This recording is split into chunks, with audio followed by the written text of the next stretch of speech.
پچھلی آیت میں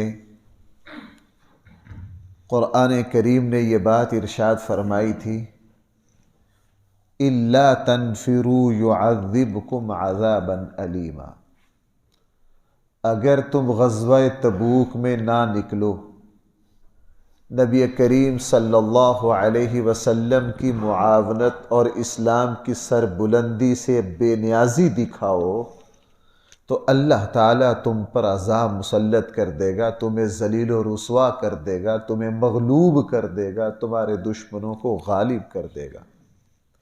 نمبر 2، وَيَسْتَبْدِلْ قَوْمًا غَيْرَكُمْ، اور اللہ جل جلالہ تمہاری جگہ ایسے لوگوں کو لے آئے گا جو اسلام کے خادم ہوں گے، رسول اللہ صلی اللہ علیہ وسلم پر اپنی جان چھڑکیں گے، اللہ جل جلالہ اپنے نبی کی، اپنے دین کی، اپنے قرآن کی حفاظت کے لیے کسی بھی قوم کے محتاج نہیں۔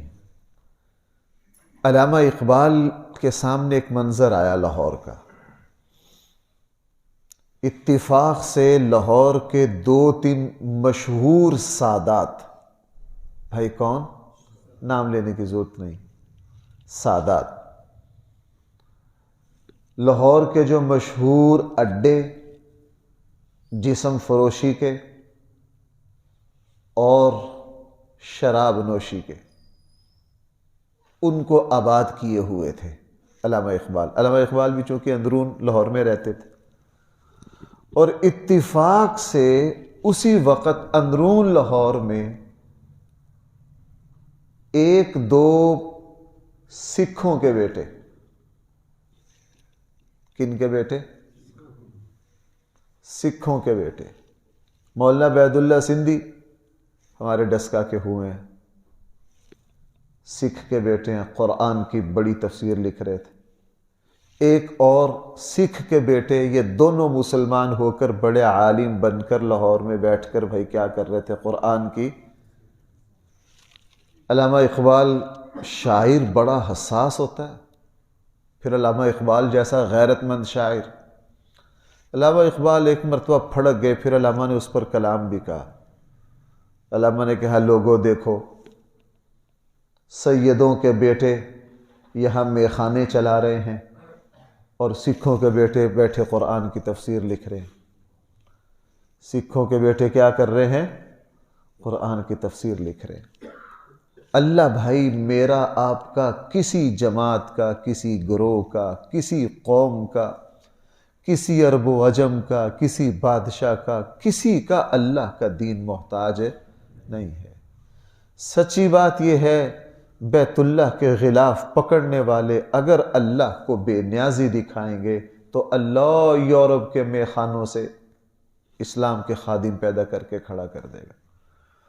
اس لیے میں نے کل وہ بات عرض کی تھی، شیخ سعدی کی وہ بات، کہ اگر بادشاہ تجھے اپنی خدمت پر رکھ لے، یہ بادشاہ کے لیے اعزاز نہیں ہے، یہ تیرے لیے اعزاز ہے۔ بادشاہ کو تو بڑے خادم ملتے ہیں، اس نے تجھے ہی منتخب کیا ہے، اس لیے تو ہی اس کا احسان مند رہے۔ حقیقت یہ ہے کہ اللہ جس کو اپنے دین کے لیے منتخب کر لے، یہ اس بندے کے لیے اعزاز ہے۔ اس لیے فرمایا وَيَسْتَبْدِلْ قَوْمًا غَيْرَكُمْ، ہم تمہاری جگہ دوسری قوم لے آئیں گے، وَلَا تَضُرُّوهُ شَيْئًا، اور تم اللہ کو اور اللہ کے نبی کو کوئی نقصان پہنچا۔ اللہ کیسے لائیں گے؟ وَاللَّهُ عَلَى كُلِّ شَيْءٍ قَدِيرٌ، وہ تو ہر چیز پر قادر ہے۔ اس کی نیرنگی جہاں کو تم کیا جانو کہ وہ دنیا میں کیا کیا کرشمے دکھاتا ہے۔ دوسری بات کہا، اچھا ایک موقع کو اور یاد کر لو، ہم ایسا کر بھی چکے ہیں۔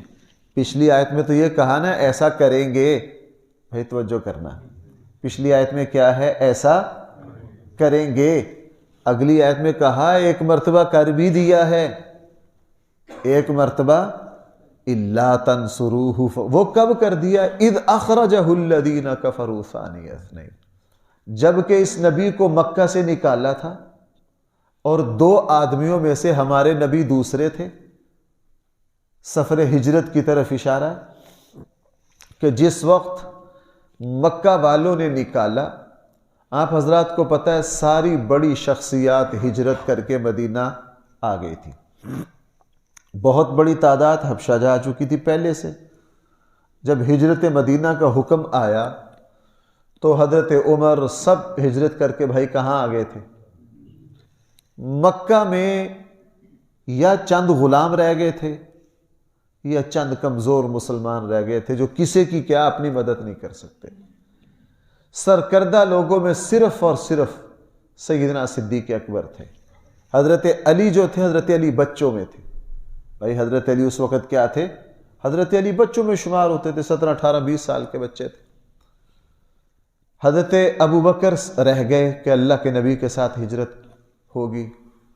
اب رسول اللہ صلی اللہ علیہ وسلم، آپ جانتے ہیں کہ اللہ کے نبی کن حالات میں نکلے، جب پورا مکہ جمع ہوا دار الندوہ میں، کیا کیا جائے؟ مختلف رائے آئیں۔ ابو جہل کی رائے یہ تھی کہ ان کو کیا کیا جائے؟ توبہ نعوذ باللہ، توبہ نعوذ باللہ، قتل کر دیا جائے۔ طریقہ یہ ہے کہ جناب ہر قبیلہ ایک ایک بندہ دے۔ یہ دن کو فیصلہ ہوا۔ بھئی یہ کب فیصلہ ہوا؟ دن کو فیصلہ ہوا، یہ طے ہو گیا، اور کہا اسی رات میں اس کو عملی جامہ پہنایا جائے۔ ہر قبیلے کا جنگجو نوجوان منتخب کیا، رسول اللہ صلی اللہ علیہ وسلم کے گھر کا محاصرہ کیا، اور رسول اکرم صلی اللہ علیہ وسلم، حضرت عائشہ فرماتی ہیں میں اپنے والد کے پاس تھی کہ ہمارے دروازے پر دستک ہوئی، حضور علیہ السلام تشریف لائے، بیٹھ گئے، میں اور میری بہن اسما وہاں موجود تھی۔ اللہ کے نبی اہم بات جب کرتے تھے اس کا خیال کرتے تھے، یہاں کون کون ہے؟ مجھے اور اسما کو دیکھا تو اللہ کے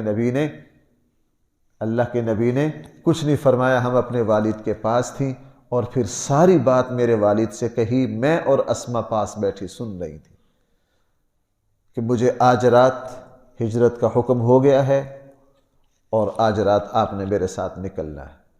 صدیق اکبر پہلے سے تیاری میں تھے، 2 قیمتی اونٹ خرید کر مکہ سے باہر ایک جگہ رکھے ہوئے تھے، اور راستے میں رستہ کون بتائے گا؟ چونکہ مشہور راستے سے جا نہیں سکتے تھے، ایک گمنام راستے سے جانا تھا۔ اس وقت گمنام راستے، کچے راستوں کا ہر کسی کو پتا، وہ کون سا روڑوں کے اشارے لگے ہوتے تھے، کوئی بتانے والا بھی نہیں ہوتا تھا۔ عبداللہ بن عریقیط کا پہلے سے انتظام کیا ہوا تھا، ساری ترتیب صدیق اکبر نے بنا رکھی تھی۔ رات کو جس وقت گھر کا محاصرہ ہوا، اللہ کے نبی کو پھر اللہ جل جلالہ کی طرف سے حکم ہوا۔ حضرت علی بچے تھے، حضرت علی سے فرمایا تم میری چادر اوڑھ کر میرے بستر پر لیٹ جاؤ، اور ڈرنا نہیں، اللہ تعالیٰ تمہاری کیا کریں گے؟ حفاظت کریں گے۔ حضرت علی لیٹ گئے۔ وہ زمانہ پکی عمارت کا نہیں تھا، کچی جھونپڑیاں تھیں، اور وہ بھی چھوٹی چھوٹی دیواروں کے وہ کھجور کی لگی ہوتی تھی، باہر سے اندر نظر آتی۔ سارے لوگوں نے محاصرہ کر لیا، حضرت علی چادر لے کر لیٹے رہے ساری رات، اور جاگتے بھی رہے، کسی وقت بھی حملہ ہو سکتا ہے۔ لیکن اس زمانے میں بھی کچھ دستور تھے، عرب کسی بھی دشمن کے زنانہ حصے پر، گھر کا جو خواتین کا حصہ ہوتا تھا اس پر کسی بھی دشمن پر حملہ نہیں کرتے تھے۔ محاصرہ کیے ہوئے رسول اللہ صلی اللہ علیہ وسلم آدھی رات کو وہاں سے نکلے، اور سورہ یاسین کی وہ آیات پڑھتے ہوئے درمیان سے گزر گئے۔ اور جب درمیان سے گزرے، یہ نہیں کہ ان کو شک نہیں پڑا، بہت ساروں کو شک پڑا۔ جب اللہ کے نبی نکل کر غار ثور کے قریب آ گئے، پھر ایک بندہ رات کے آخری حصہ میں گزرا، اس نے کہا تم کس طرح کھڑے ہو؟ کہنے کہ ہم تو اس لیے کھڑے ہیں۔ انہوں نے کہا نلاقت، تمہیں پتہ ہی نہیں چلا، میں دیکھ کر آئے، وہ تو فلاں جگہ نکل بھی گئے ہیں، تمہیں پتہ ہی نہیں۔ پھر ایک دوسرے کو کہنے لگے وہ مجھے شک پڑا تھا، دوسرے نے کہا مجھے بھی شک پڑا تھا، تیسرے نے کہا ہاں مجھے بھی شک پڑا تھا، تاکہ یہ نہ کہیں ہمیں پتہ ہی نہیں چلا۔ رسول اللہ صلی اللہ علیہ وسلم غار ثور تشریف لے گئے، اور بھائی یہ جو اگلی آیت ہے، یہ پوری آیت سیدنا صدیق اکبر رضی اللہ عنہ کے فضائل پر ہے۔ پتہ نہیں یہ بدبخت لوگ کس طرح صدیق اکبر کو کافر کہتے ہیں، چونکہ کسی صحابی کی صحابیت کا ذکر قرآن میں نہیں ہے، صرف صدیق اکبر کی صحابیت کا ذکر قرآن میں ہے۔ ابھی ترجمے میں آپ دیکھیں گے۔ بہرحال اب صدیق اکبر غار ثور پہنچے، اور اہل علم نے فرمایا کہ رسول اللہ صلی اللہ علیہ وسلم کو ہلکا ہلکا بخار بھی تھا، اور سیدنا صدیق اکبر رضی اللہ عنہ کو یہ خیال ہوا کہ ہم دو بندوں کے پاؤں کے، عرب قیافہ شناس بہت تھے، پاؤں کے نقش کو بڑی جلدی سمجھ جاتے تھے کہ اگر یہاں دو بندوں کے 4 پاؤں لگے ہوئے تو یہ ہمارے پیچھے آ جائیں گے۔ تو سیدنا صدیق اکبر نے رسول اللہ صلی اللہ علیہ وسلم کو اپنے کندھوں پر بٹھایا، اپنے کندھوں پر۔ اور بھائی اس کا اندازہ اسے ہوتا ہے جو کبھی غار ثور چڑھا ہو، جو کبھی غار ثور چڑھا ہو۔ آپ کا تو مجھے پتہ نہیں، میں تو ایک مرتبہ چڑھا ہوں، لیکن اس کو ساری زندگی ہم بھول نہیں سکتے کہ کیسے چڑھے۔ گرمی بھی تھی اور ہم سے غلطی یہ ہو گئی، ہم چڑھے بھی دن کو چڑھے، اور 5,500 فٹ بلندی ہے۔ بھائی کتنی؟ اب تو کچھ نہ کچھ بیچ میں سے، اگرچہ اب بھی مشکل جگہ ہیں لیکن تھوڑے بہتے پتھر سیدھے ہیں، اس زمانے میں تو وہاں کچھ بھی نہیں تھا۔ اور میں نے بڑی مرتبہ آپ کو بیان کیا کہ رسول اللہ صلی اللہ علیہ وسلم کے جسم اطہر میں وزن بہت زیادہ تھا۔ بھائی یاد ہے؟ آپ کا جسم موٹا نہیں تھا، آپ تو اپنے اعضاء کے اعتبار سے کمال، وحی کی وجہ سے حضور علیہ السلام کے جسم میں وزن بہت تھا۔ حضرت علی رضی اللہ عنہ فرماتے ہیں ہم اللہ کے نبی کو اٹھا نہیں سکتے تھے۔ جس وقت بیت اللہ کے اوپر سے بت توڑنے کے لیے حضرت علی کے کندھے پر رسول اللہ صلی اللہ علیہ وسلم چڑھنے لگے تو حضرت علی نے کیا فرمایا کہ میں نیچے بیٹھ گیا، مجھ سے اللہ کے نبی اٹھائے۔ پھر اللہ کے نبی نے کہا علی تم میرے کندھوں پر چڑھو۔ اب صدیق اکبر نے صدیق اکبر نے رسول اللہ صلی اللہ علیہ وسلم کو کندھوں پر اٹھایا تاکہ 2 پاؤں نظر آئیں رسول اللہ صلی اللہ، اور اٹھا کر بھائی اتنی بلندی پر چڑھنا۔ اور پھر صدیق اکبر پورا پاؤں نہیں لگاتے تھے کہ میرا پاؤں نہ پہچان لے، میرا پاؤں نہ پہچان لے۔ اور جب مکہ سے نکلے غار ثور کے لیے، صدیق اکبر کبھی آگے، کبھی دائیں، کبھی پیچھے، کبھی ادھر، چونکہ صدیق اکبر سمجھتے تھے کہ اللہ کی یہ آخری امانت ہے انسانیت کے پاس، اور اس کی حفاظت کیا ہے؟ میری ذمہ داری ہے۔ رسول اللہ صلی اللہ علیہ وسلم نے حضرت ابو بکر سے پوچھا آپ کیوں پریشان ہو رہے ہیں، کبھی ادھر کبھی ادھر؟ تو حضرت صدیق اکبر نے عرض کیا مجھے جدھر سے خطرہ محسوس ہوتا ہے میں ادھر آ جاتا ہوں، مجھے جدھر سے خطرہ محسوس ہوتا ہے میں ادھر آ جاتا ہوں۔ تو یہ تو دوسرے صحابہ بھی فرماتے ہیں کہ جب بھی اللہ کے نبی پر کوئی خطرہ آیا تو صدیق اکبر کسی پر اعتماد نہیں کرتے۔ بدر کی رات صدیق اکبر ساری رات جاگے، اور مدینہ میں جب بھی خطرات ہوتے تو صدیق اکبر تلوار لے کر فوراً رسول اللہ صلی اللہ علیہ وسلم کے دروازے پر آتے، عام کسی صحابی پر بھی اعتماد نہ کرتے، ساری رات رسول اللہ صلی اللہ علیہ وسلم کے دروازے پر مصلی کھڑے رہتے۔ اب اٹھا کر وہاں گئے، غار ثور کے دروازے پر پہنچے، چونکہ یہ غار اس وقت تک ویران تھا، آباد نہیں تھا، تو صدیق اکبر نے کہا اللہ کے حبیب آپ باہری تشریف رکھیں، پہلے میں غار کو اچھی طرح چیک کر لوں۔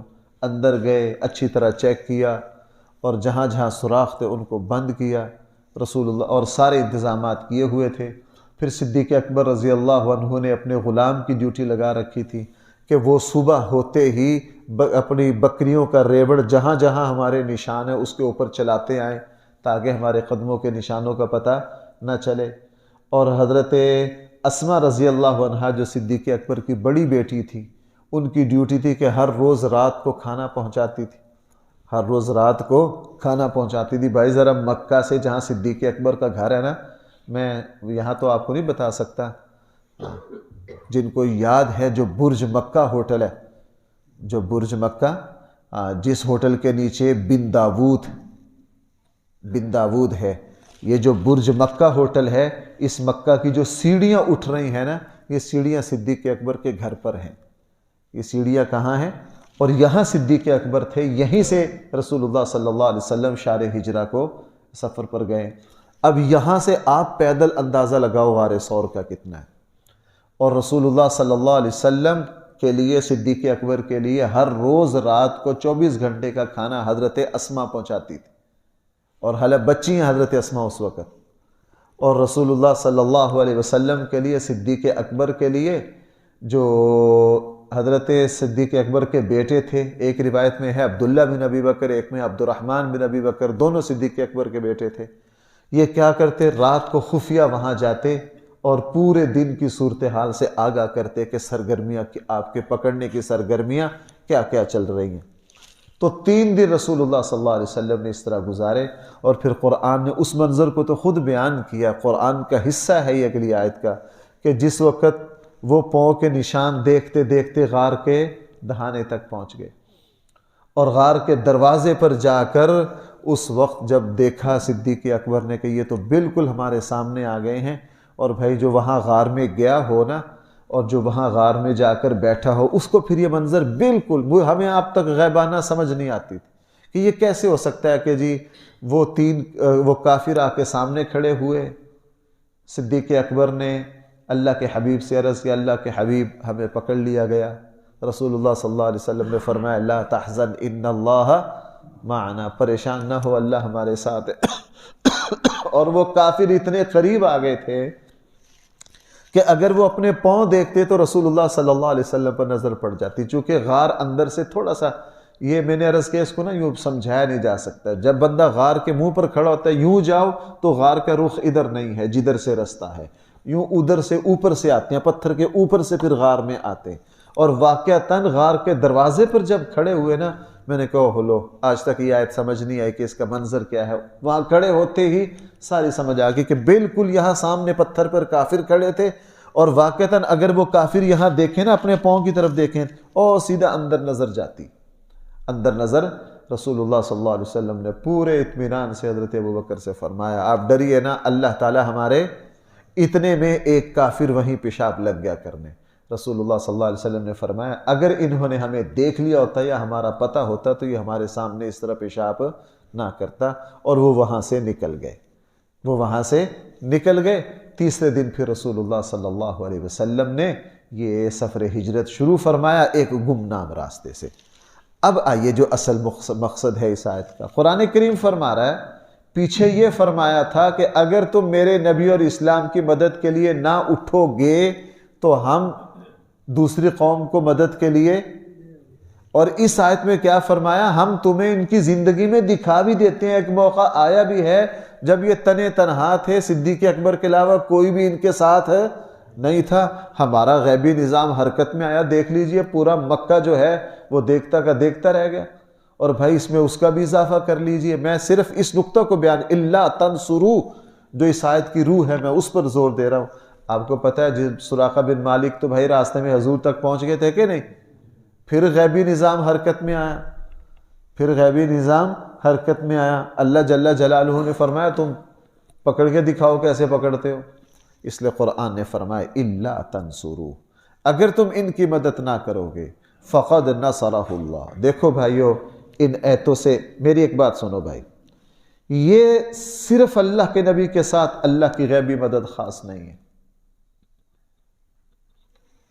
یہ مدد صرف حضور کے ساتھ خاص نہیں ہے، ہر بندہ مومن کے ساتھ جو اپنے اللہ پر بھروسہ کرے گا، جو اپنے اللہ پر اعتماد کرے گا، جو اپنے اسباب، اپنی تدبیر، اپنی کوششوں کو تنکے کے برابر بھی حیثیت نہیں دے گا، صرف اپنے اللہ ہی پر اعتماد، اللہ جل جلالہ اس کو مشکلات سے یوں ہی نکالیں گے۔ بطور خاص دین کی خدمت کے لیے جو مسلمان، جو عالم دین، جو اللہ کا ولی اٹھے گا، وہ تن تنہا ہو اور وہ دین کا خادم ہو، اس کی زندگی کا مقصد اللہ کے دین کی خدمت ہو، اگرچہ وہ اکیلا ہو، اس کے مقابلے پر پورا شہر ہو۔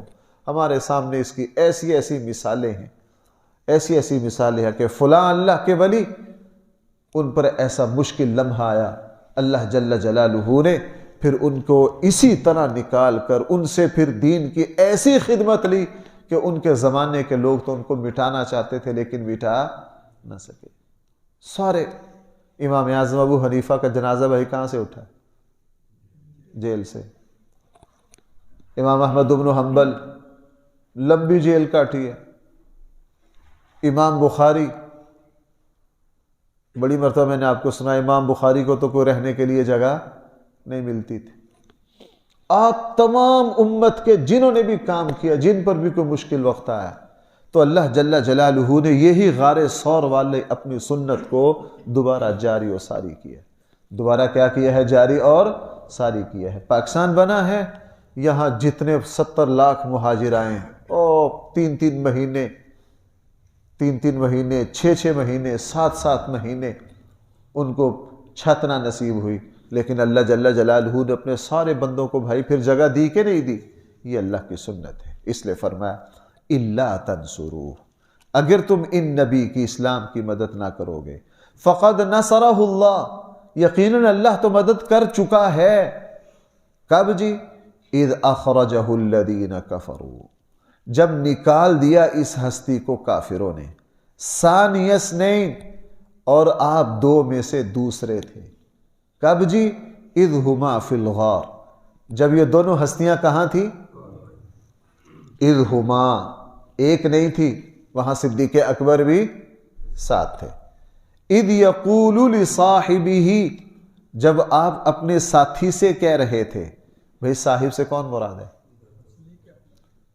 اسی لیے میں نے ابھی عرض کیا، کسی صحابی کی صحابیت کا ذکر قرآن میں نہیں ہے، لہٰذا ہمارے یہاں روافظ بدبخت جو صدیق اکبر کو کافر کہتے ہیں، اس آیت کی وجہ سے خود کافر ہو جاتے ہیں۔ مجھے ایک مرتبہ ایک صاحب نے یہاں کہا جی آپ یہ کافر کیسے ہو گئے؟ میں نے کہا جو صدیق اکبر کی صحابیت کا انکار کرے بھائی وہ کیا ہے؟ چونکہ صاحبی ہی، بھائی صحابی کس لفظ سے نکلا ہے؟ اسی صاحب سے نکلا ہے نا۔ اور سیدنا صدیق اکبر سب سے افضل ہیں، حتیٰ کہ حضرت عمر، حضرت عثمان، حضرت علی سے بھی افضل ہیں۔ اس کی دلیل بھی یہ ہے کہ صاحب، حضور کے ساتھی، حضور کا صحابی ہونا، قرآن میں صرف کس کی صحابیت کا ذکر ہے؟ سیدنا صدیق اکبر۔ اب کوئی صدیق اکبر کی صحابیت کا انکار کرے تو وہ کس کا انکار کرتے ہیں؟ اس آیت کے تحت آپ کسی بھی مفسر کو دیکھ لیجئے، تمام مفسر یہ لکھ رہے ہیں کہ یہاں صاحب رفیق کے معنی میں ہے، اور یہاں رفیق کون تھے؟ رسول اللہ صلی اللہ علیہ وسلم کے سیدنا صدیق اکبر۔ یہ اتنا بڑا اعزاز ہے، اسی لیے ایک مرتبہ حضرت عمر رضی اللہ عنہ کے سامنے کسی نے کہہ دیا کہ آپ امت میں سب سے زیادہ افضل ہیں۔ حضرت عمر زمانہ خلافت تھا، چونکہ اس وقت فتوحات چل رہی تھیں، کفر ذلیل ہو رہا تھا، تو کسی نے کہا آپ سب سے افضل ہیں کہ آپ کے ذریعے اسلام کو اللہ جل جلالہ ایسی شان و شوکت دے رہا۔ تو حضرت عمر پھوٹ پھوٹ کے رو پڑے، اور رونے کے بعد پتہ کیا کہا؟ میں سب سے افضل نہیں ہوں، تم میں ایک ایسے شخص ہو کر گئے ہیں جن کا نام ابو بکر ہے، اس کا ایک دن ایک رات میری ساری زندگی سے افضل ہے۔ ایک دن ایک رات میری ساری زندگی سے، فرمایا رات تو وہ جو انہوں نے غار میں رسول اللہ صلی اللہ علیہ وسلم کے ساتھ یہ جو گزاری ہے، بھائی جس پر یہ آئی ہونا اسی کو پتہ ہوتا ہے۔ کہنے لگا یہ جو غار ہرس، حضرت عمر نے فرمایا یہ جو غار ثور والی رات ہے میری ساری زندگی سے کیا ہے؟ اور فرمایا دوسرا وہ دن جس دن رسول اللہ صلی اللہ علیہ وسلم کی وفات ہوئی، اور ہم سب اس دن عاجز آ گئے، ہم سب اس دن ٹوٹ گئے، اور چاروں طرف سے بغاوتوں نے سر اٹھایا۔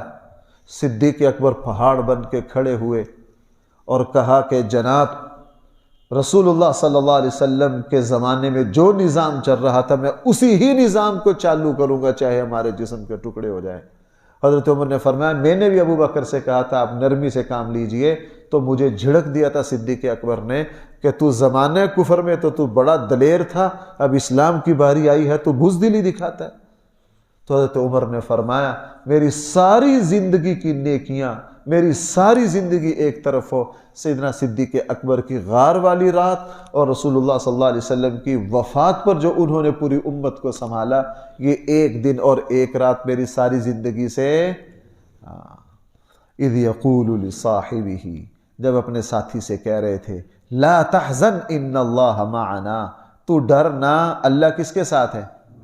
میں نے آپ کو شاید کسی درس میں بتایا تھا کہ موسیٰ علیہ السلام نے جب ساری قوم نے کہا نا اِنَّا لَمُدْرَكُونَ، ہم پکڑ لیے گئے، قال کلا، حضرت موسیٰ نے کہا ہرگز نہیں، اِنَّ مَعِيَ رَبِّي سَيَهْدِينِ، میرا رب کس کے ساتھ ہے؟ حالانکہ کہتے موسیٰ کے سارے صحابہ موجود تھے کہ نہیں؟ یہ نہیں کہا اِنَّ اللَّهَ مَعَنَا، یہ نہیں کہا اللہ ہمارے ساتھ ہے۔ حضرت موسیٰ نے کیا کہا؟ اللہ، میرے ساتھ. ان معی ربی سیہدین، قرآن کہہ رہا میرا رب میرے ساتھ ہے. یہاں رسول اللہ صلی اللہ علیہ وسلم حضرت ابو بکر سے کہہ سکتے تھے ان اللہ معی، میرا اللہ میرے ساتھ ہے پریشان نہ ہو، لیکن کیا کہا ان اللہ معنا، اللہ ہم دونوں کے ساتھ ہے پریشان نہ ہو. فَأَنزَلَ اللَّهُ سَكِينَتَهُ، اس آیت میں فصاحت و بلاغت کے اتنے اسباب ہیں. بھائی سننا میری بات، چونکہ آپ حضرات عربی گرامر سے واقف نہیں ہیں اس لیے میں جو عام فہم باتیں ہوتی ہیں صرف وہی بیان کرتا ہوں. اس آیت میں 14، بھائی کتنے؟ 14 دلائل ہیں اس آیت میں صدیق اکبر کے. نہیں ہے تو الکشاف جار اللہ زمخشری کی کھول کے دیکھیے، آپ کو اندازہ ہو جائے گا. میں تو 3 دن سے مزے لے رہا ہوں اس آیت میں. فَأَنزَلَ اللَّهُ سَكِينَتَهُ، بہرحال ہم چونکہ عربی سے واقف نہیں ہیں اس لیے ہم ترجمہ ہی کر سکتے ہیں. فَأَنزَلَ اللَّهُ سَكِينَتَهُ، پھر اللہ جل جلالہ نے اتارا اپنی رحمت کو علیہ، اس پر. وَأَيَّدَهُ، بھائی میری ایک بات سنو، اللہ نے اپنی رحمت کس پر اتاری؟ بھائی بولو سارے، کس پر اتاری؟ نبی پر نہیں، نبی پر تو پہلے ہی اتری ہوئی تھی. نبی پر تو ڈرے کون؟ رسول اللہ صلی اللہ علیہ وسلم ڈرے. کون ڈرا؟ رسول اللہ صلی اللہ علیہ وسلم تو ڈرے ہی نہیں. آپ علیہ السلام کو تو خوف ہی نہیں تھا. ڈر غار میں کس نے محسوس کیا؟ صدیق اکبر نے. تو بھائی دوائی کی ضرورت مریض کو ہے. اب یہاں پتہ چلا یہ جو اگلا حصہ ہے فَأَنزَلَ اللَّهُ، اتارا اللہ تعالیٰ نے اپنی رحمت کو اس پر. اس سے حضور مراد نہیں ہے، چونکہ اللہ کے نبی نہ ڈرے اور اللہ کے نبی پر تو پہلے ہی کیا تھی؟ رحمت تھی. اب ضرورت کس کو تھی؟ صدیق اکبر کو. اس سے یہ ساری ضمیریں صدیق اکبر کی طرف لوٹ رہی ہیں. میں یوں ترجمہ کر سکتا ہوں، اللہ تعالیٰ نے اتارا اپنی رحمت کو علیہ، ابو بکر پر. وَأَيَّدَهُ، پھر ابو بکر کی مدد کی. بِجُنُودٍ، چونکہ محافظ کون تھے؟ ابو بکر. تو مدد کی کس کو ضرورت ہے؟ بھائی چوکیدار کو مدد کی ضرورت ہوتی ہے جو اندر بیٹھا اس کو. چوکیدار تو ابو بکر تھے. وَأَيَّدَهُ، مدد کی. بِجُنُودٍ، ایسے لشکروں سے. لَمْ تَرَوْهَا، جس کو آپ دیکھ، اب حضور تو دیکھ ہی رہے تھے فرشتوں کو.